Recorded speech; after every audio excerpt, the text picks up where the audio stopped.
I never thought my own daughter would turn her back on me when I needed her most. I never imagined the man she married would look me straight in the eye and tell me I was nothing more than a burden. But that's exactly what happened. My name is Clarissa Vaughn, and I'm 60 years old. For most of my life, I believed family was everything.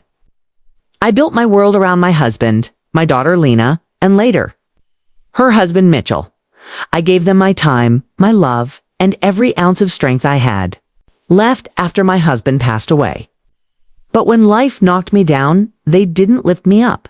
They kicked me out, left me standing on the curb with 2 suitcases and no place to go.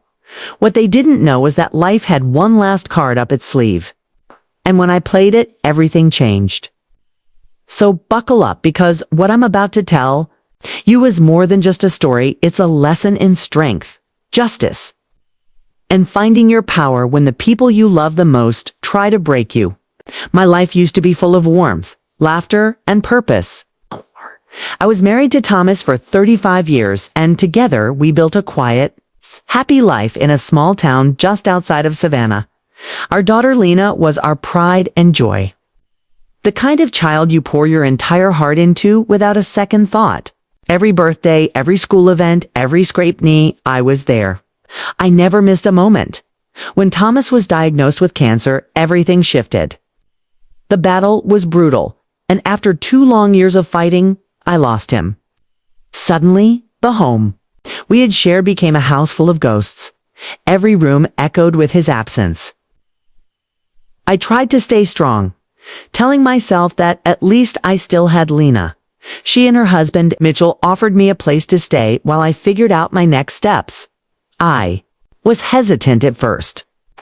No one wants to feel like a burden, but Lena insisted.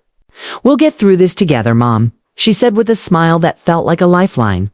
So I sold my home, packed up decades of memories, and moved into their guest room. At first, it felt like a blessing. I cooked meals, helped around the house, and tried my best to stay useful. I thought I was doing everything right. But looking back now, I can see the cracks were there from the start. Mitchell barely looked up from his phone when I first arrived, offering a stiff nod instead of a welcome. I brushed it off, telling myself he was tired from work or just not used to having me around. But soon, its coldness hardened into contempt. It started with little things. A sigh when I asked a simple question. A roll of his eyes when I changed the channel. His dismissive attitude made me feel like I was intruding in my own daughter's home. Tried harder. Cooking his favorite meals, scrubbing floors until my knees ached, staying invisible when they wanted privacy. But nothing softened him. Lena seemed caught in the middle. She offered small reassurances. Mitchell's just stressed. "It's not you, Mom." But her words started to feel empty. And then came the night that shattered everything. I had made a big Sunday dinner, pot roast with all the trimmings. We sat at the table in strange silence until Mitchell set down his fork and cleared his throat. "Clarissa," he said, not even bothering to look at me, "we need to talk about the arrangement." My stomach twisted. "What do you mean?" He finally looked up, eyes cold. "You've been here for months? This was never supposed to be permanent. We have bills, responsibilities. We didn't sign up to support someone who's not contributing." Lena sat frozen, eyes on her plate. "Maybe it's best if you find somewhere else, Mom," she whispered. I couldn't breathe. After everything I'd done, after everything I'd lost, they were kicking me out like I was trash. I didn't fight, I didn't cry, not then. I packed my bags, 2 suitcases holding what was left of my life, and walked out the door. Neither of them followed. Neither of them even looked up. And just like that, I was alone. The first few nights alone were the hardest. I checked into a cheap motel on the edge of town. It's a place where the neon vacancy sign blinked all night, and the sound of passing cars on the highway never stopped. The room was small and smelled of mildew and old cigarette smoke. I sat on the sagging bed, my 2 suitcases at my feet, and stared at the peeling wallpaper, feeling utterly lost. I texted Lena, hoping for, I don't even know what, comfort, regret, Some tiny sign that she cared. First, I sent, "I'm safe. I love you." No answer. A few days later, just a heart emoji. Still nothing. My chest ached with every hour of silence. But I told myself she'd come around. Mothers always tell themselves that, even when they know better. I spent my days wandering the streets looking for work. I applied everywhere: grocery stores, diners, receptionist desks, but every time I got the same polite smile and the same empty promise. "We'll let you know." I knew what they were really saying. I was too old, too tired, too broken, useless. One rainy afternoon, I opened the only box of keepsakes I'd managed to save from my old home. It was full of faded photos, birthday cards from Lena when she was little, and a small leather-bound diary, my mother's diary. I hadn't thought about it in years. I almost put it away, but something, curiosity, desperation, made me open it. And that's when everything began to change.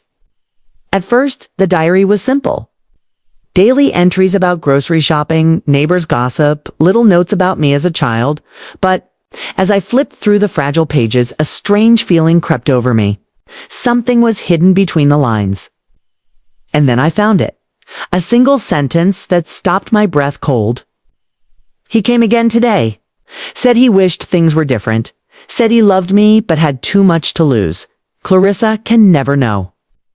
My hands shook as I read it again and again. I could feel my mother's shame, her pain bleeding through the ink. Who was he? What did she mean? I kept reading, my eyes scanning every word like my life depended on it. I pieced together secret meetings, whispered promises, and finally, the truth. My mother had been involved with someone powerful. A man she only ever referred to by his initials. HCW. They had a love affair that was never meant to see the light of day. And then came the entry that changed everything. He said if anything happened to him, Mr. Ellison would know what to do. Ellison, that name rang a bell. I had seen it before on legal documents Thomas and I once reviewed. I felt my pulse quicken. I grabbed my phone, searched online, and sure enough, Mr. Ellison's law office was still in business, tucked away downtown. The next morning, with my heart pounding and palms sweating, I called. I didn't expect anyone to remember my mother after all these years. But when I said her name, the line went quiet. Then a man's voice. "Warm but cautious," said Clarissa Vaughn. "We've been expecting you." A few days later, I found myself sitting across from Mr. Ellison, a kind-faced man with deep lines around his eyes. He slid a yellowed envelope across the polished desk. "Your mother's instructions were clear," he said softly. "This belongs to you." Inside was a letter and documents that took my breath away. My real father had been Howard Charles Whitmore, founder of Carrington Oil and Gas, a man with a pristine reputation in public and a tangle of secrets in private. In the letter, he confessed it all. His regrets, his love, his failure to claim me as his own, and then the promise, a quiet inheritance. Bank accounts, investments, and ownership stakes, all placed under my name, waiting for me to claim when. The time was right. Tears blurred my vision as I listened to Mr. Ellison explain the details. For the first time in what felt like forever, I didn't feel small. I didn't feel powerless. I was no longer just a woman tossed aside by her family.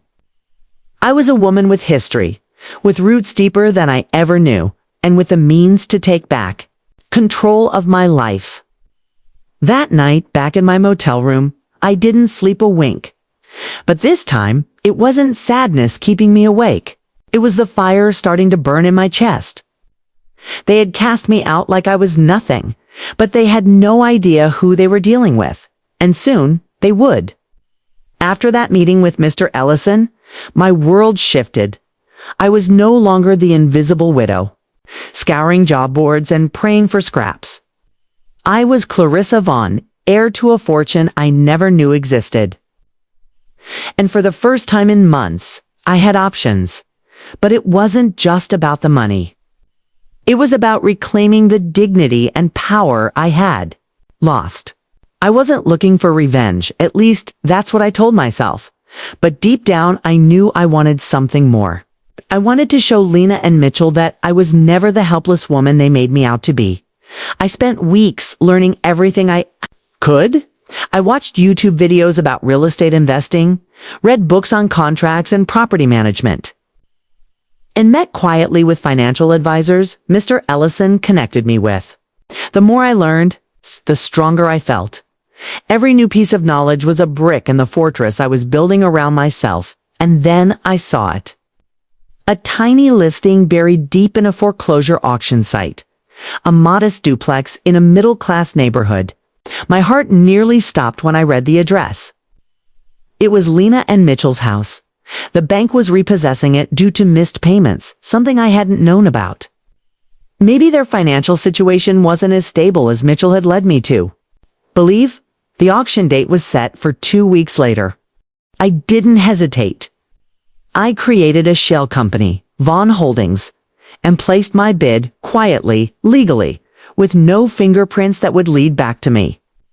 2 weeks later, I was the new owner of the home where my daughter and her husband had once turned me away like garbage. The first thing I did was send out formal letters through my property manager, informing all tenants, Mitchell and Lena included, that rent would be reassessed according to market value. For them, that meant a dramatic increase, nearly triple what they'd been paying. I knew it would sting. I also knew Mitchell's pride would never let him move out without a fight. He'd stay put, fuming and stewing, trapped by his own stubbornness. Within days, my phone lit up with a number I hadn't seen in months. Lena, I let it ring. Then another call, then a voicemail. Mom, don't know if you heard, but something strange is happening with the house. Our rents skyrocketed, and Mitchell's. Well, he's not taking it well. Can we please talk? I didn't answer. Not yet. I needed them to feel the pressure they had so easily put on me before. Weeks passed.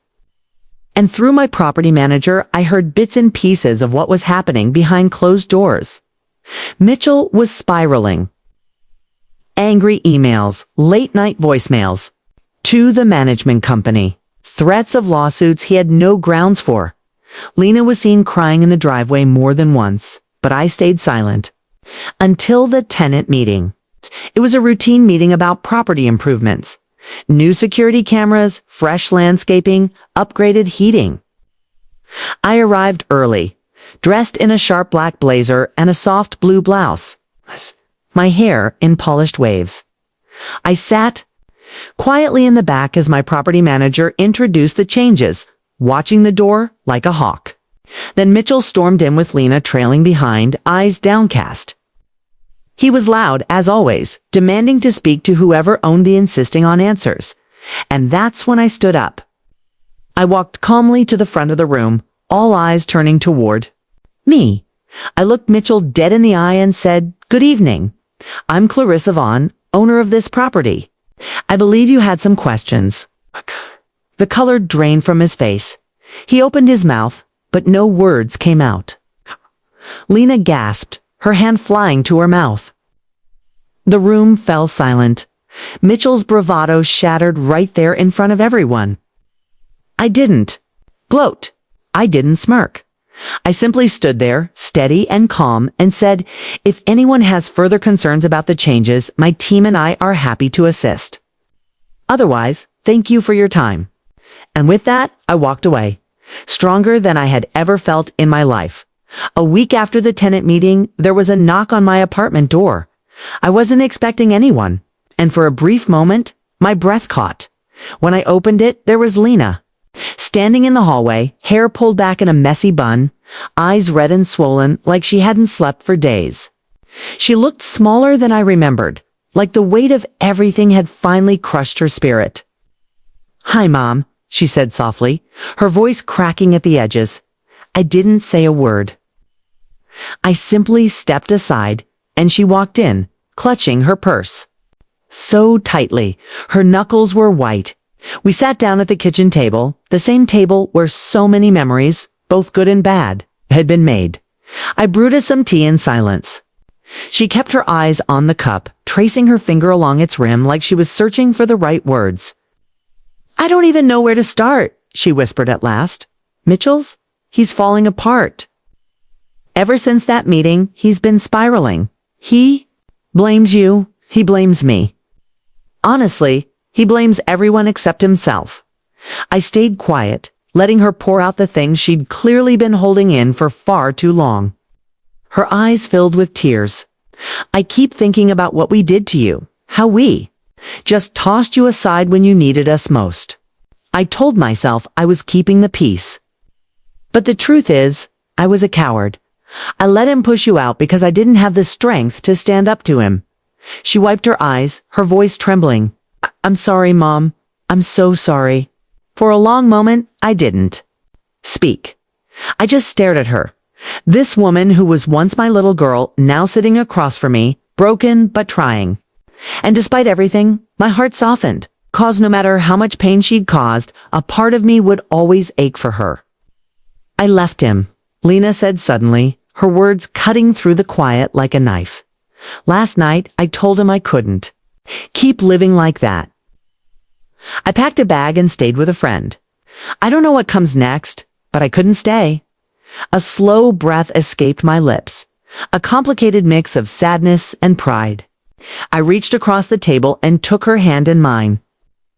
That took courage, I said softly. It's not easy to walk away from something even when it's toxic. She squeezed my hand, tears streaming down her face now. I miss you. I miss who we used to be. I blinked back my own tears. Me too. For a long time, we just sat there, hands clasped. The silence between us finally starting to feel less heavy and more like a thread pulling us back together.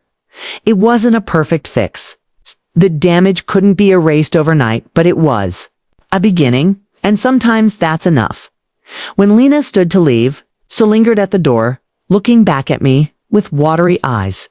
I don't expect you to forgive me right away, she whispered, but thank you for letting me come. I gave her a small nod, my voice thick with emotion. Whenever you're ready, Lena, I'm here. She nodded, biting her lip, and stepped into the hallway, pausing just long enough to whisper, I love you, Mom. And then she was gone. I sat there for a long while after she left, staring at the door, the taste of chamomile still lingering on my tongue. Something inside me, something I thought had died, stirred back to life that night. It wasn't full forgiveness. Not yet, but it was the fragile, flickering start of something new, and for the first time in what felt like forever, I let myself hope.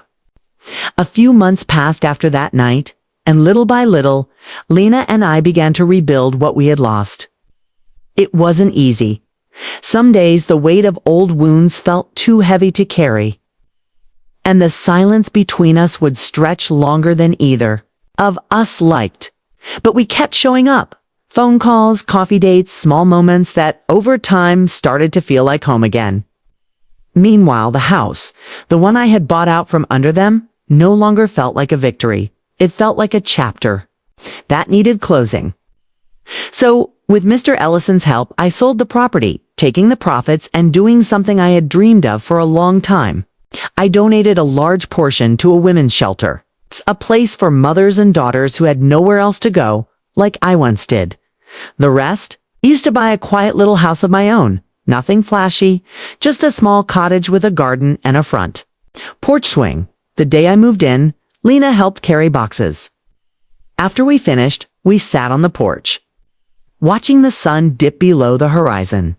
The air was cool, and for once the silence between us felt peaceful. I'm proud of you, Mom, Lena said quietly. You're the strongest person I know. I smiled, my eyes misty. You're stronger than you think, too, I replied. You just had to remember. That night, after she left, I sat by the window with a cup of tea in my hands, watching the moon rise. And for the first time in what felt like forever, my heart felt full. Not with anger, not with regret, but with peace. I realized then that real strength isn't about winning battles or proving people wrong. It's about knowing your worth, even when others don't. It's about standing tall, even when you've been knocked down. And most of all, It's about finding your way back to yourself no matter how long it takes. I am Clarissa Vaughn, and I am finally home.